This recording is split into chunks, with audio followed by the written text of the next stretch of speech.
છેલ્લા ઘણા સમયથી નડિયાદ વોર્ડ નંબર 5ના બારકોશિયા રોડના મેઇન રસ્તાની માતબર રકમ 2,57,00,000 નડિયાદ વિધાનસભાના ધારાસભ્ય પંકજભાઈ દેસાઈની ભલામણથી પાસ થયેલ હતી અને કામકાજ પણ ટેન્ડર પાસ થયા પછી શરૂ થયું હતું અને અમુક નજીવા દબાણો પણ દૂર થયા હતા, પણ અમુક સ્થાનિક રાજકીય આગેવાનો, નગરપાલિકાના ચીફ ઓફિસર, માર્ગ મકાન વિભાગના અધિકારીઓની મિલીભગત અવૈધ દબાણો દૂર ન કરાતા સ્થાનિક રહીશો દ્વારા ખેડા જિલ્લા કલેક્ટર સાહેબશ્રીને અને જવાબદાર અધિકારીઓને અરજી કરવામાં આવેલ હતી। તે અનુસંધાને માર્ગ મકાન વિભાગ દ્વારા મોટી રકમ જેબીમાં વીજપોલ ખસેડવામાં આવી હોવા છતાં દબાણો દૂર થયા ન હોવાથી કોન્ટ્રાક્ટર દ્વારા મનમરજી મુજબનો રોડ બનાવવામાં આવ્યો, જે અનુસંધાને સ્થાનિક આગેવાન સોહિલભાઈ ચિસ્તિયા દ્વારા નામદાર હાઈકોર્ટના દ્વાર ખખડાવવામાં આવતા પોતાનો કરેલા કાંડ બહાર આવતા જવાબદાર અધિકારી અને કોન્ટ્રાક્ટરે રોડનું કામકાજ બિલકુલ બંધ કરી મૌન ધારણ કરી દીધેલું, જેથી આજરોજ સોહિલભાઈ ચિસ્તિયા દ્વારા નામદાર હાઈકોર્ટની સમયમર્યાદામાં ખેડા જિલ્લા કલેક્ટર સાહેબશ્રીને સોહિલભાઈ ચિસ્તિયા દ્વારા આ પ્રશ્નનો નિકાલ કરવા લેખિત તથા રૂબરૂ મળી મૌખિક જાણ કરવામાં આવી અને રોડ ન બને ત્યાં સુધી સંપૂર્ણ તપાસ કરી બિલ મંજૂર કરવા અને ગેરકાયદેસર દબાણ તોડવા રજૂઆત કરવામાં આવી, જેથી આજરોજ માર્ગ મકાન વિભાગના અધિકારીઓ રાઠોડ સાહેબ અને પ્રદીપ સુરિયાલ સ્થળ ઉપર અમુક જ માણસોને નોટિસ આપીને યથાવત પરિસ્થિતિમાં રોડનું કામ આગળ ચાલશે તેમ જણાવતા સ્થાનિક આગેવાન સોહિલભાઈ ચિસ્તિયા દ્વારા પ્રશ્નો પૂછાતા જવાબદાર અધિકારીઓ ઉશ્કેરાઈ જઈને જવાબ આપ્યો અને ત્યારબાદ મીડિયા બોલાવતા મૌન ધારણ કરી લીધું હતું ને નોટિસ આપેલ અને તે જોઈએ તો ઓફિસ જાઓ તેમ જણાવી ત્યાંથી ભાગી ગયા હતા અને જે પગલે સ્થાનિક આગેવાનો સાથે સોહિલભાઈ ચિસ્તિયા માર્ગ મકાન વિભાગની ઓફિસ જતા ત્યાં હાજર અધિકારીઓએ પણ કોઈ સંતોષકારક જવાબ આપેલ નહીં। ક્યાંક ને ક્યાંક આ બનાવથી એવું ધ્યાને આવે છે કે ભ્રષ્ટાચારમાં અધિકારીઓનો સિંહ ફાળો હશે।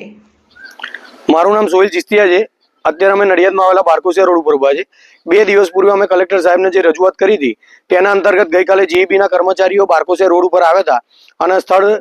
તપાસ કરી હતી અને તે અનુસંધાને અમે માર્ગ મકાન વિભાગના અધિકારીઓને ફોન કર્યો હતો, પણ તેમણે અમારો એક પણ ફોન રિસીવ નહોતો કર્યો। અમે માર્ગ મકાન વિભાગની ઓફિસે ગયા હતા, ત્યાં અમને રૂબરૂ મળ્યા નહોતા, જેથી જીઈબી વાળા સાહેબોને ગઈકાલે ધક્કો પડ્યો હતો અને આજે માર્ગ મકાન વિભાગના અધિકારીઓ સ્થળ ઉપર આવ્યા હતા અને અમે પ્રશ્નો કર્યા કે ભાઈ આ દબાણનું અને જે અમારું કામ અટકી ગયેલું છે તેનું આગળ શું કરીશું, તો તેમણે કોઈક 4 નોટિસો આપેલી છે। તમે સામે પ્રત્યુત્તર કર્યો કે ભાઈ 4 નોટિસો તમે આપી છે તો આમાં તો 40 થી વધારે દબાણો છે તો કેમ 4 જ નોટિસો, અને અમુક વ્યક્તિઓને જોઈને જ કેમ નોટિસો આપવામાં આવે છે કે જે પૈસાથી ઢીલા હોય અને ઝૂંપડપટ્ટીવાળા એવા માણસોને નોટિસ આપેલી છે અને અગાઉ પણ ઝૂંપડપટ્ટી ધરાવનાર ગરીબ માણસો હતા તેમના દબાણો તોડી પાડવામાં આવ્યા હતા અને પૈસાથી મજબૂત રાજકીય વર્ગ ધરાવતા માણસોના દબાણોને અડવામાં પણ નહીં આવતા, નોટિસ બી આપવામાં નહીં આવતી। આનું શું કારણ? આવું કહેતા તે લોકો ઉશ્કેરાઈ ગયા હતા અને ક્યાંક ને ક્યાંક રીતે અમને તોછડાઈ ભર્યો જવાબ આપી મૌન ધારણ કરી જગ્યા છોડીને ભાગી ગયેલા હતા। ત્યારબાદ અમે નોટિસની નકલ માંગતા તેઓ અમને ઓફિસે મોકલ્યા હતા। ઓફિસે અમે ગયા તો ઓફિસની અંદર પંખા ચાલુ, ઓફિસ ચાલુ, લાઇટો ચાલુ, પણ કોઈ પણ જવાબદાર અધિકારી ત્યાં અમને જવાબ આપનાર હતું નહીં અને ત્યાં પણ અમને કોઈ પણ જાતનો પ્રત્યુત્તર મળ્યો નહીં। એટલે આ વાતમાં તેઓ અમને ક્યાંક એમના મળતિયાઓ દ્વારા બેસીને વાત પતાવવાનું કહે છે। એટલે આ વાતમાં એ વાત નક્કી છે કે કોઈ પણ જગ્યાએ આની અંદર આ એરિયાના પૈસાથી વગદાર વ્યક્તિઓ, રાજકીય આગેવાનો, સ્થાનિક રાજકીય આગેવાનો અને આ જવાબદાર માણસો જેમ કે માર્ગ મકાન વિભાગના અધિકારી, નગરપાલિકાના ચીફ ઓફિસર, આ બધાની મિલીભગત હોય જેના કારણે આ દબાણ દૂર થતું નથી અને માનનીય પંકજભાઈ દેસાઈ સાહેબની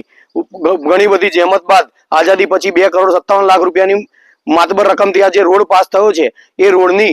આગળનું કામ પૂર્ણ થતું નથી અને એની સમય મર્યાદામાં એ પૂર્ણ થવામાં ગણતરીના દિવસો બાકી રહ્યા છે। તેમ છતાં આ રોડનું કામ પૂરું નહીં થયું। ચોમાસાના દિવસો છે, આ રોડ ઉપર ઘણી બધી મસ્જિદ આવેલી છે, ઘણી બધી સ્કૂલો આવેલી છે અને આ મેન આજુબાજુના ગામડાઓનો જોડતો રાજમાર્ગ છે, તેમ છતાં આ રોડનું કોઈ જાતે આગળ કામ વધતું નહીં અને આ તંત્રના જવાબદાર અધિકારીઓ અમને કોઈ પણ રીતે યોગ્ય જવાબ આપતા નહીં। એટલે ક્યાંક ને ક્યાંક આ ભ્રષ્ટ અધિકારીઓ આની અંદર સામેલ હોય તો અમારું આપના માધ્યમથી તંત્રને એવું કહેવું છે કે આની અંદર જે તે જવાબદાર કોન્ટ્રાક્ટર અને અધિકારીઓ જવાબદાર કોન્ટ્રાક્ટરનું બિલ પૂર્ણ કામ થયા વગર અટકાવી દેવું જોઈએ અને જવાબદાર અધિકારીઓ સામે કાયદાકીય પગલાં લેવા જોઈએ। અસ્તુ, જય હિન્દ, જય ભારત।